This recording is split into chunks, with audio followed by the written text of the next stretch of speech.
My name is Ruth, lived in New York for 32 years, and I have a question for you. Who is Rick Velassi?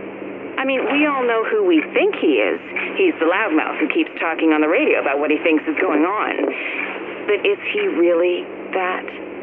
Or is what he's saying intended as a distraction to keep us away from the real truth? I think that's what's really going on here. That Velassi is a mouthpiece for something or someone, and it's his job to spout opinions that hide the truth. And I'm gonna prove it. I'm gonna take down Rick Velassi. Just you watch me. Did you ever wonder why Velassi's on the air and nobody else seems to be?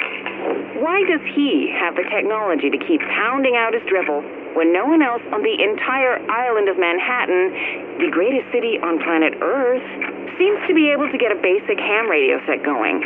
And let's face it, he doesn't seem like the handiest guy to have around. I don't think he's the sort to build his own equipment. Do you? I think someone set him up to be the voice of Manhattan during the crisis. Tell me I'm wrong. Go ahead.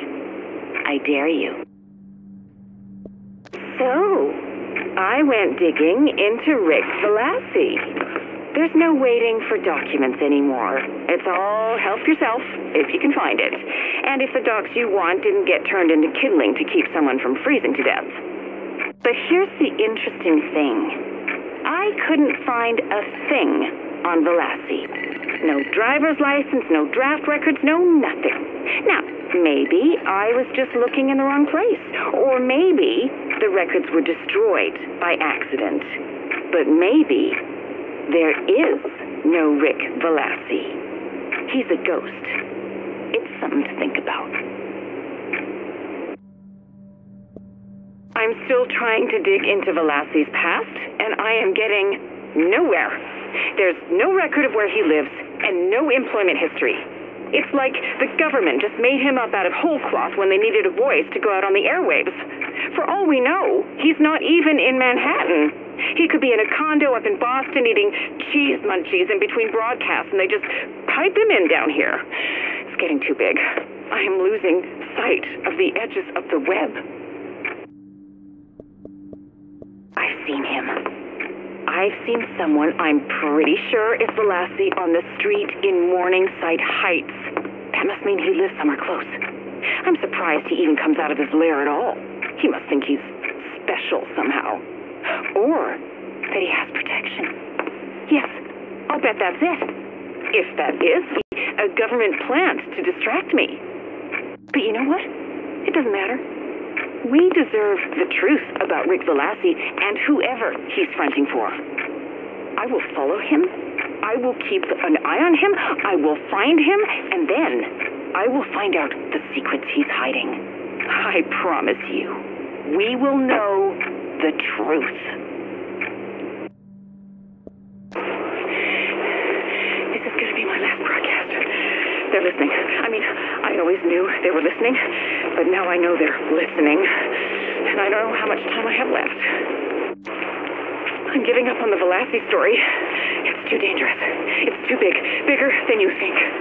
What he's tied up in, Manhattan is only the tip of the iceberg. If I keep looking into it, they're going to kill me. Maybe they're already going to kill me. I don't know. Maybe this is too late. But I am telling you, whatever you do, stay away from Rick Velassi. Stay away from...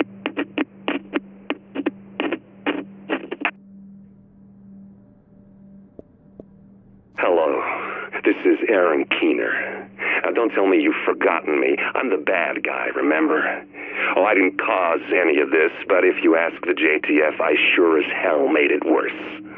Of course, if you're asking the JTF for anything besides some bottled water, you got bigger problems.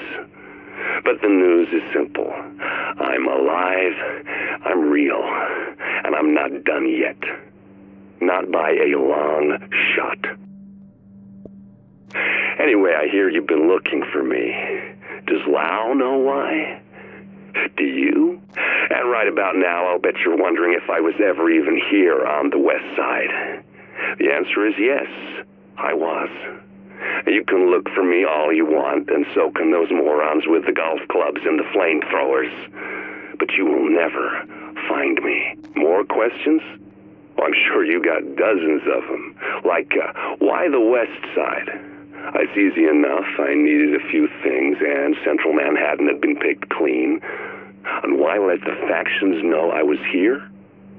To get them to chase me and the JTF to chase them and pull their eyes off the prize. And what's my end game? Well, that I am not telling. But don't waste time getting indignant. Instead, let's talk facts. You are not going to catch me. Not even close. Let's put that another way. If you had even the faintest shot at getting a hold of me, do you think I'd be taking the time to send you a message? Both of us are smarter than that. But at least I've got your attention, and that's all I want. For now. The quarantine as it's set up is good. Good at keeping idiots on the island. Oh, sure, the Coast Guard's watching the water and the JTF's guarding the bridges and the tunnels. But the thing is this. The weakest component in any system is people. All it takes is one guy who'll take a bribe, one optimist who thinks he's smarter than everyone else, one desperate mother or father who'll do anything for their kid, and the whole system breaks down. And that one little slip, that one tiny crack, that's all I needed. And now, I'm gone. There's a whole wide world out there for me to take a big bite out of. Now, maybe you can figure out just how I did it. Maybe you'll decide to do the same one day, when you get tired of fighting an endless fight for people who just aren't worth it. When that time comes, maybe you and I can work together, after all. Just one last thing. If you ever get off this rock, don't come looking for me. When I need to, I'll find you.